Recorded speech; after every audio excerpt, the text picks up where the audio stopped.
ભગવાન શ્રી રામના જન્મોત્સવ રામનવમીની ઉજવણી નિમિત્તે સુરતમાં રાષ્ટ્રીય મહિલા પરિષદ દ્વારા પાલખી યાત્રાનું આયોજન કરવામાં આવ્યું હતું। આ પાલખી યાત્રા પાલનપુર પાટિયાથી નીકળીને ગોરાટ શ્રી હનુમાનજી મંદિર ખાતે પૂર્ણ થઈ હતી। આ પાલખી યાત્રામાં મોટી સંખ્યામાં ભાવિક ભક્તો જોડાયા હતા।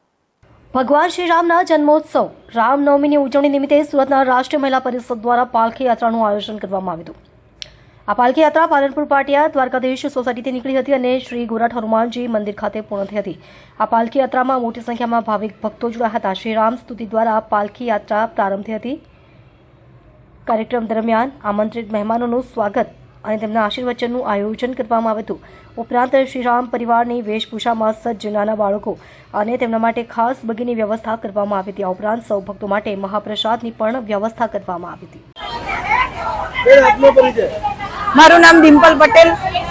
ડિમ્પલબેન કઈ સંસ્થા સાથે જોડાયેલા છો અને શું કામ કરો છો? મારી પોતાની સંસ્થા છે લોકરક્ષક ઇન ચેરિટેબલ ટ્રસ્ટ। હું વગર મા બાપના દીકરાઓના સમૂહ લગ્ન કરાવું છું અને જેની પરિસ્થિતિ ખરાબ હોય એને હું છે તે અનાજની કીટ, વિધવા સહાય અને જે છોકરાઓના મમ્મી પપ્પા નથી એની ફી ભરું છું અને જેને દવાખાનાની જરૂર હોય સખત એના માટે હું સ્થળ ઉપર ઊભી છું।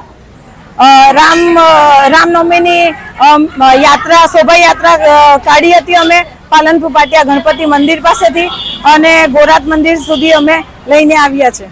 મારું નામ શિવાની પંચાલ છે। હું વોર્ડ 11 માં પ્રમુખ છું।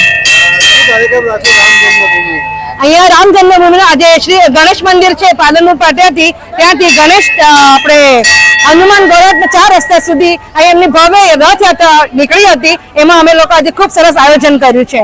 એમાં નાના નાના બાળકો આજે સરસ રંગભૂષામાં રામ, લક્ષ્મણ, જાનકી અને હનુમાનજી બન્યા છે।